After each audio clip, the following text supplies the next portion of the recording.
Seorang ibu asal Queensland, Australia membagikan video anaknya yang menangis karena dibully di sekolahnya. Yaraka Baylis memiliki seorang anak laki-laki bernama Quaiden yang terlahir dengan kondisi dwarfisme atau kerdil. Sang ibu berkata pada NETV dirinya berniat menjemput anaknya di sekolah pada hari Rabu 19 Februari 2020 lalu. Saat itu ia melihat anak-anak lain sedang mengerjai Quaiden karena fisiknya. Saat kembali ke mobil, Baylis merekam anaknya yang saat itu menangis karena terus-terusan dibully oleh teman-temannya.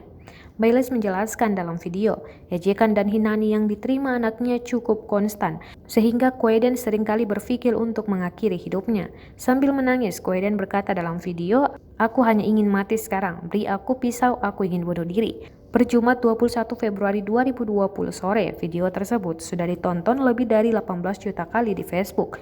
Postingan tersebut meraih banyak perhatian dan dukungan dari netizen lain.